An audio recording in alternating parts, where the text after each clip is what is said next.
Bonjour Monsieur Broyer, on a la chance d'être avec vous, vous êtes une véritable légende vivante du prix de Cornulier.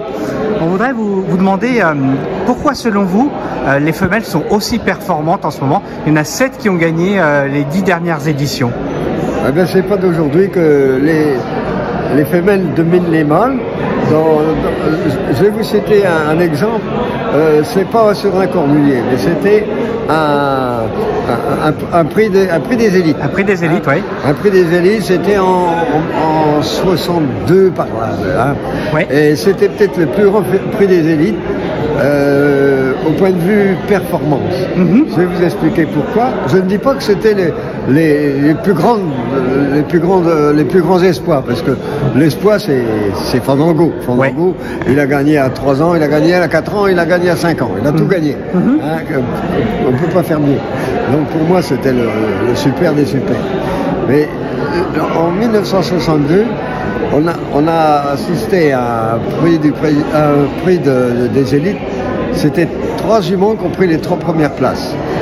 Et excusez du peu, c'était 3 gagnantes de prix du président. D'accord. Toutes les 3 ont gagné le prix du président. C'est Ozo qui gagnait. Hein, elle gagnait.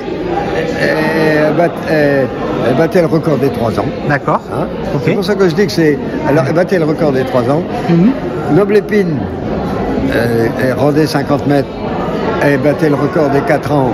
Elle n'était que seconde. Parce que, hein, il faut penser qu'au zoo, c'était une jument. Parce que je l'ai montée aussi au zoo, mais je ne pouvais pas la monter cette fois-ci. Et elle gagnera par la suite le prix de Vincennes et le prix du président. Sans parler des prix d'Amérique et de la Flèche et l'Elite Club et tout. Alors pas facile de rendre 50 mètres à une jument comme ça. Et encore moins 75 mètres comme moi avec Mazina. Je rendais 75 mètres. Et donc Noble Épine battait le record des 4 ans et Mazina battait le record des 5 ans et le record général. C'était pour dire que c'était 3 juments extraordinaires et 3 gagnantes du prix du président. Donc en fait c'est vraiment...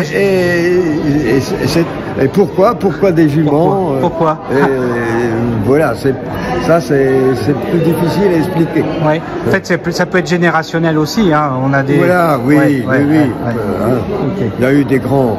Je parlais de Fandango. Est-ce que Flamme du Goutier, donc elle va essayer d'en gagner 3. Mazina, vous en avez gagné 2, donc elle deviendrait la première jument à en gagner 3. Est-ce que c'est possible selon vous? Tout ça, je pense que son entraîneur l'a bien préparé, et je pense que c'est possible. Si elle a la forme des années précédentes, et je la vois difficilement battue. Et comment on prépare une jument de ce calibre-là? Elle est toujours là, elle a gagné 2 Cornuliers. Comment on fait pour maintenir au top une telle jument? C'est le travail de l'entraîneur. Il connaît sa jument, et puis il a eu les expériences des années passées. Alors le mieux c'est de s'en tenir un petit peu. On essaie toujours d'améliorer, bien sûr, mais le mieux c'est de tenir le canevas qui s'est tenu jusque-là.